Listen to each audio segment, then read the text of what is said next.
Hello and welcome to ThisConnect. Like we promised, today we're going to talk about motorcycle culture.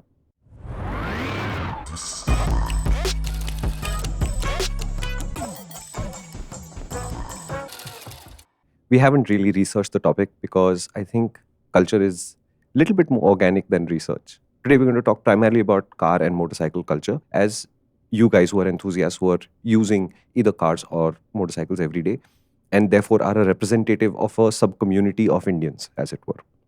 Some of which will apply to you if you're not watching in India too, and you can infer those things. But let's start with what is culture. What is your idea of what culture is? Culture to me would be a set of values that a group share, and therefore they act or conduct themselves in a particular manner, which would be shared amongst them. And like you said, it can be in different ways depending on what context you're looking at. Yep. Right? As a Marwadi, I'm very, very partial to snacks. As an Indian, I think I'm very, very proud of our. The beauty that we have in our country that remains unexplored. So there's some shared aspects of that which bring us together as well. So inferring from that also, some of it may be inherent to you, and therefore you're drawn to a certain set of people, or it could be that you become a part of a group, You grow and into it. therefore you absorb from there. Yeah. So Yeah, and I think more than that, also there's two sides to it. So there is the part of you being part of a culture as a representative, but there's also the part of a culture being a representative of a kind of people, to people who are not part of that culture. And then they can see that culture as an aspirational thing. I'd like to be more like that. Or a annoying thing or a negative thing, saying, man, I just definitely don't want to be like one of those. And as soon as I say that, to me, the line is drawn when I use the word motorcyclist. I'm thinking about a culture that I want to associate with. And when I use the word biker, then that's a culture that I don't want to associate with. I would like everybody to think of me as a motorcyclist. So where do motorcycle festivals lie? Biker culture or motorcycle culture? I think the idea of a festival is a manifestation of the most popular form of it that we've seen in India in terms of drawing numbers of similar-minded people to one place, right? But so far, it looks more like a biker festival than a motorcyclist festival. Similar-minded, okay. Yeah. See, think about it like this, right? If you were part of a book reading club, what culture do you think I'm talking about? It's going to be a bunch of people who like to think. But when you think about, let's say, a club for jazz musicians, you immediately have a very different picture in your head. Right? The clothes in your head just changed. The way they conduct themselves changed. The places they would hang out at have just changed. Right? A book club automatically means a room with couches. But a jazz club has much dimmer lighting, for example. It has a much better sound system, for example. Definitely not as quiet. In the same way, if you think about what we know as motorcycle culture today, and unfortunately our references are skewed, which is why we had to go and do this episode in the first place, right? Kartik and I have traveled a lot over the earth, and we've seen various aspects of it. And we like some of it, and obviously we dislike some of it, and that's okay. But in India, we are seeing an extremely skewed picture. How so? In India, we have what? One major motorcycle festival which is not promoted by a specific manufacturer. Yeah. And if you take the manufacturer festivals into account, there's maybe one more today, 3-4 that are growing. Yeah. To us, when you meet people physically, these are the closest you can get to a large format cultural explosion, where you will pick up ideas that are saying, wow, I'd like to do more of that. So you're talking about these are enabling interactions amongst communities? Are they? No, I'm asking you. Is that what you... But are they? That's the question that I have to ask. Are they doing it? Also, this is where you pick up what you think is acceptable behavior for this community.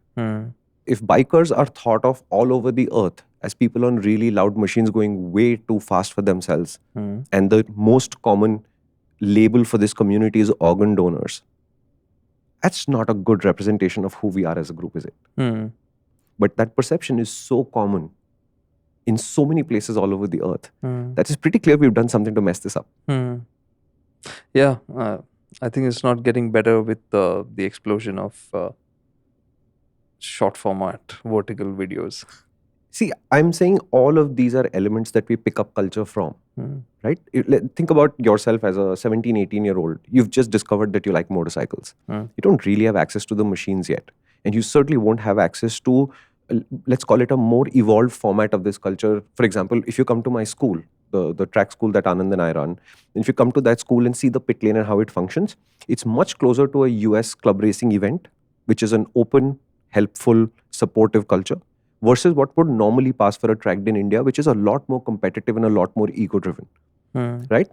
And I'm going to classify the openness of our pit lane as superior to the ego-driven pit lanes that we normally see in India, because that's how I think. You don't have to agree, right? How do you see this culture in operation? You can't, because I can only accommodate, 60 people in the weekend. So your exploration of motorcycle culture in India begins, unfortunately, online, right? And because of the way the algorithms work on Instagram, on YouTube, on whatever, sensationalist content and negative content unfortunately hold sway. So are there reels of people going at the speed limit and riding really well? You're never going to find this one. Okay. The two things I'm going to add. First, he was talking about Indie Motard, and what he said is bang on. I've been to a couple of track schools and track events. The experience there is definitely very special. Like Shumi was saying, it's very open, it's very friendly, it's collaborative, right? Rather than competitive. And that's what it should be. You're there to improve and you're there to learn from everybody. And that's the sense that you get, which is exceptional, right? Yep. I hadn't thought about it that way, that today for most people the exposure to motorcycling culture will be digital rather than physical. I hadn't thought about that. Yeah. Like, let's say tourers, right? Like Ari is the easiest example. The lay culture, right? On one aspect is that.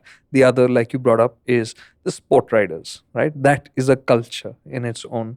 Then there are what is becoming more and more popular is the off-road or adventure riders, right? These are all cultures that are developing in the motorcycle world. And the other side that I see also as a culture developing are the people working on motorcycles, right? Like we've seen Anand, we've seen Zen, we've seen Zubin, all of them, right? Who are actually working on motorcycles, but are now present again. And this is the part that I like about the digital side. You're seeing them work, you're seeing them discuss. They're talking about the ins and outs of what they're doing, and you're getting to learn from that. So we're seeing all these cultures happening around us, growing around us. And I have dabbled in a little bit of each. It's been interesting and it's been fun, but I've not stuck to one. Have you been a part of any of these as a system? Honestly, I'm too antisocial to do this. So do I really like Zen and Anand and Kunal at Slipstream in Pune and Josh, who's my friend who builds motorcycles? Do I like them individually? Yes. Would I like to see them in a room and discuss things with each other as a unit of culture? I would. But am I the organizer who would make this happen? No. So do I see myself as an adventure tourer? I do adventure touring. But do I see myself as a part of that community? No, honestly, I don't. Do I ride a racetrack a lot? And do I see myself as a sports bike rider? No. I am a person who wants to go much faster than I can today. And I think the racetrack and the school, etc., are a great way to do it. But do I feel like, I'm part of that community? Do I do those things? I don't, honestly. Maybe in some ways, I'm not evolved enough to think of the social side of this. Maybe I'm biologically not conditioned to be that kind of social. I would like to help. But would I like to create a club so that I can help a large... It's not my scene. So you're talking more about a club rather than culture, no, right? I'm still talking culture. See, my worry with India is that we are a country full of 16, 17, 18-year-olds who are obviously interested in motorcycling. There are people who are earning money now, 21, 22, 23-year-old. They can afford their first motorcycle. These people are worried about how this process works. And for them, absorbing culture and becoming part of communities like clubs is a great step forward. The key to that is what are the cultural insights that these communities are passing on to them as good behavior and bad behavior. Look, culture is a collection of patterns at the very basic level, okay? The original word comes from a French word which means to cultivate, to grow and to nourish, but in the context of earth and farming. So this word has been taken out of that context and put on the context of a human civilization. So what is effectively culture? As he said traditions earlier. It's traditions, but traditions are effectively guidelines for behavior if you think about it. Right? Which guides, this is good behavior, we should do more of this. This is bad behavior, we shouldn't do any of this. And it's a collection of these, there's art in there, there's cognitive science in there, there's traditions and patterns, customs, and there's a whole bunch of these things that inform culture, right? But if you think about, close your eyes and think about a motorcyclist globally, you'll hear a loud exhaust, for example. If you think about a motorcycle festival, you'll hear and somebody trying to kill their engine, right? These are the high points of what we absorb in the passing. And these very rapidly become a representation of who we are. You know what? That was just not the scene for me. Why? For me, I like when I think about motorcycling, the first thing I think about is being outdoors, somewhere beautiful, and maybe a couple of people around. Yeah, yeah. See, look, aspirationally, that is the right thing to do. I'm thinking about the 3 years of people who are aspiring to get their first bike. And then there's 3 years of people who've just got their first bike. They're worried about the process of motorcycling and they're trying to understand how this game is played. Okay. These guys will go online first. And hopefully online they'll make friends. And these friends will guide them to a better place because they're friends. But that's not where it starts. It starts with somebody saying, see, my bike is doing 240 down this expressway. And why is that popular? Because YouTube will show you what you think you need to see. And when you watch it, then you confirm that this was indeed what you were looking for in the first place. Okay. Right? You can play with the algorithm if you want to try it. You take your YouTube account and you start browsing videos that are very specific to a subject. Choose a subject. Botany, if you like. Romantic films, whatever.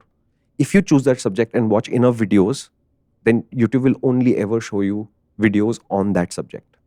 So if you watch 3-4 reels of people doing stupid things on a public road on a motorcycle, your content creation, your content consumption will very rapidly start changing direction, and that's all you will see. And you can go so far down that rabbit hole over those 3 years that you're pining for your, I want to become a motorcyclist, I need to get my license. You might think that doing drag races on public roads and riding like an ass on up a mountain road, getting caught by the police, this is all there is to motorcycle culture. This is the life that you're born to. If you look at some of the American group ride videos, have you seen them?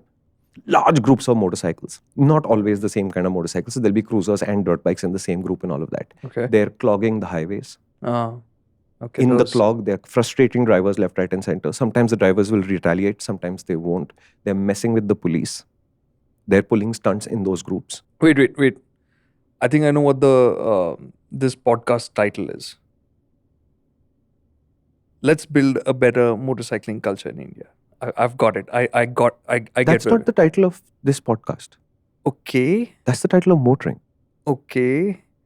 All we've ever done is try to build better culture for car drivers and motorcyclists. Like, what have we done that does not talk to that from day one, Kartik? This one is clearly like, stop doing this nonsense. No. Look, my agenda is much simpler. Okay, when you go to India Bike Week, for example, or Rider Mania, for example, that's the first time you'll physically encounter a large group of motorcyclists in one place.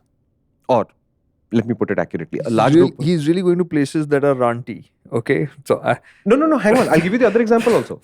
These are the popular examples, and nobody knows about the other ones.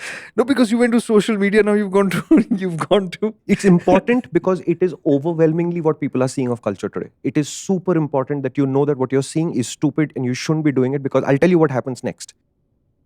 You remember, if you live in Bengaluru today, if you wear riding gear, proper riding gear, and you go out for a ride, chances are you'll get harassed by the police. And I don't think the police is responsible for this. I think you are responsible for it. Enough people before you have done something stupid often enough for the police to correlate one-to-one that if I see an expensive helmet, I see a riding jacket, I see gloves, and I see a GoPro on your helmet, you're about to do something stupid, or you've just finished recording yourself doing something stupid. The police organization is a pattern recognition organization. We are being profiled as people who are either criminals or about to become criminals by default. That is a cultural failure. All the human activity that goes into creating these cultural failures is something we have to prevent, because remember what I said, it is our job to be good representatives of society. Otherwise, it just becomes easier and easier to get us legislated out of existence.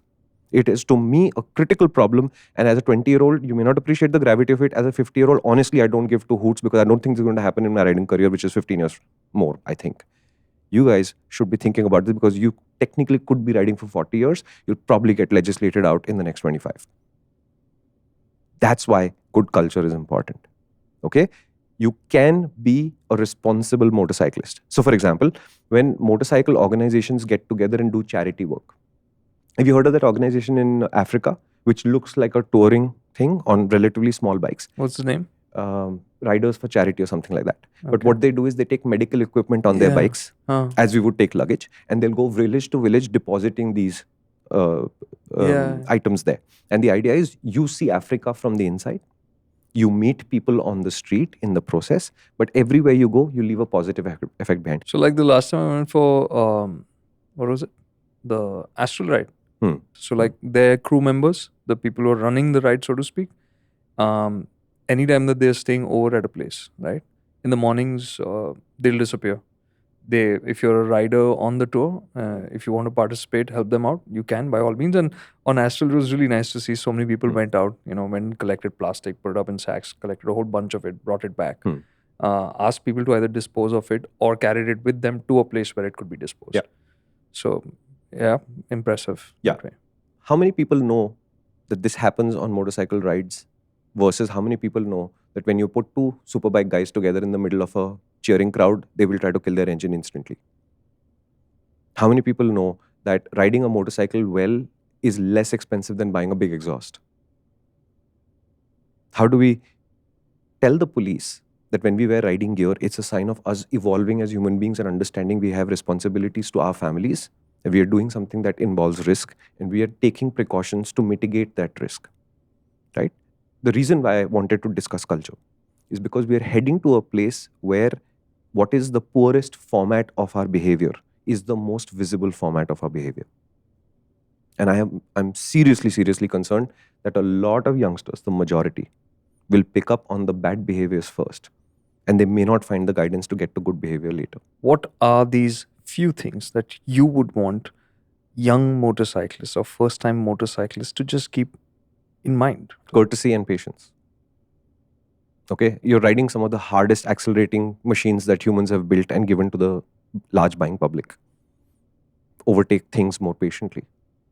When somebody else is going slowly, you don't have to make an ass of yourself. You can just be patient, because you just get past them whenever you feel like, whenever it's safe.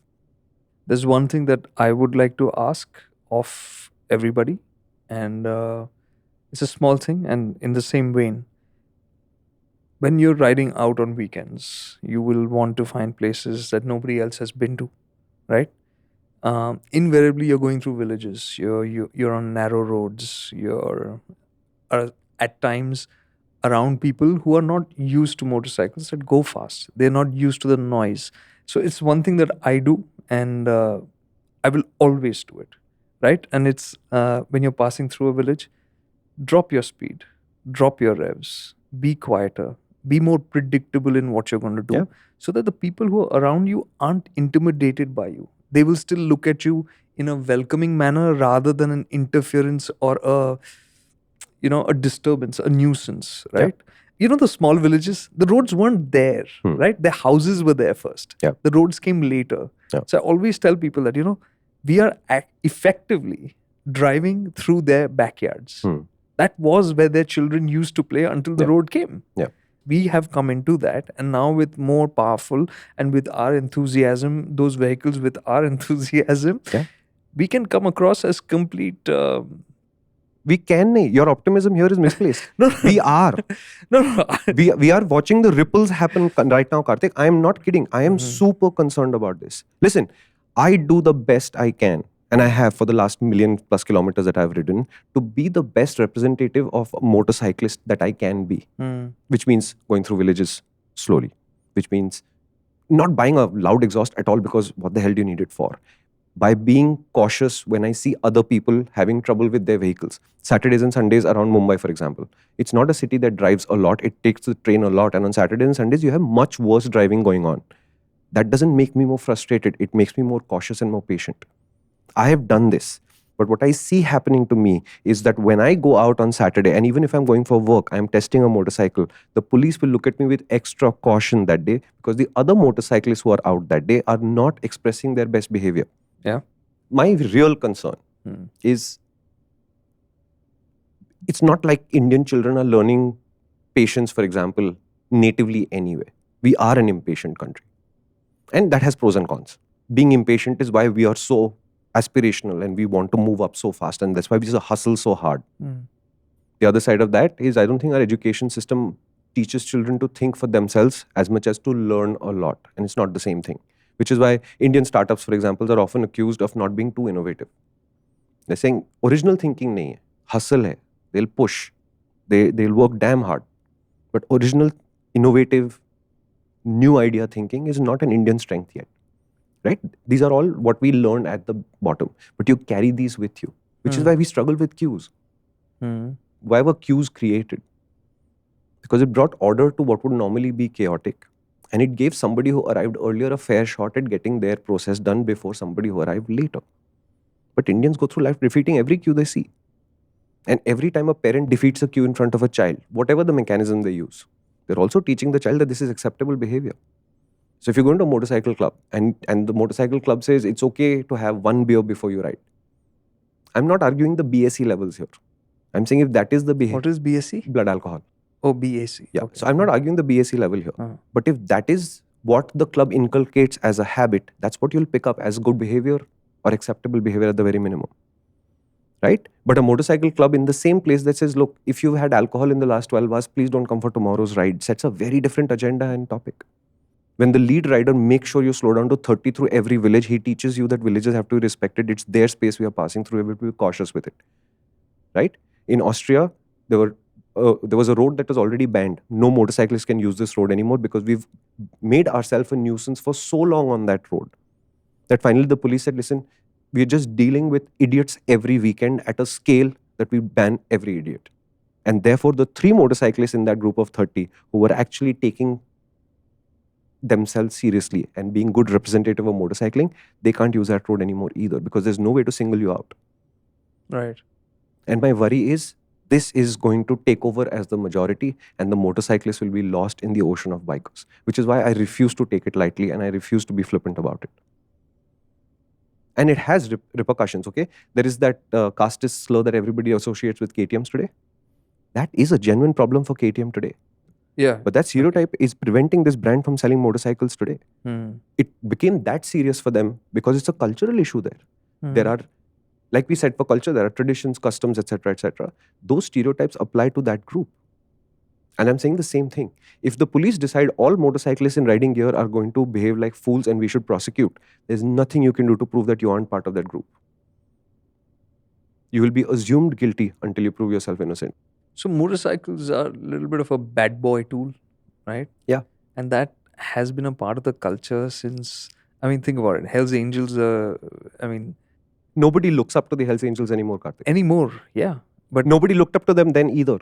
I don't know about that. The public but at large, they were famous. The public at large never looked up to the Hells Angels. They were feared. Fear is a whole different thing. Fear didn't bring acceptance. I'm not saying that was okay. What I'm asking is that is an inherent part of motorcycling, being a bad boy, right? On your own time. On your own time, matlab kya? Don't infringe on other people's rights to do things too. For example, Lavasa. How? I'll tell you. For example, Lavasa. Who owns Lavasa's road? By your saying, the people who live there. So you should do what the people live there think is acceptable behavior. And don't tell me that there's no racetrack near Lavasa, so that's the only place I've got. It doesn't belong to you in the first place. You make all the arguments about how it's a public road, so you have as much access to that road as the locals, but the locals live on that road. So the Hells Angels is a great example because as much as they are famous and as much as they were storied by Hollywood into making money for Hollywood and built up into a thing, nobody on the ground enjoyed the Hells Angels being there. Because the Hells Angels brought chaos and fear. The Hells Angels doesn't exist, but that attitude still becomes more common, right? I mean, is that a good thing? Being wild. No, I'm saying, what are you saying should be done? I mean, aside from what See, I'm not getting I'm into... saying be considerate. It's Okay. very simple. So can we break this down by, let's say, genre? Let's say... There's no genre to this, Karthik. Bad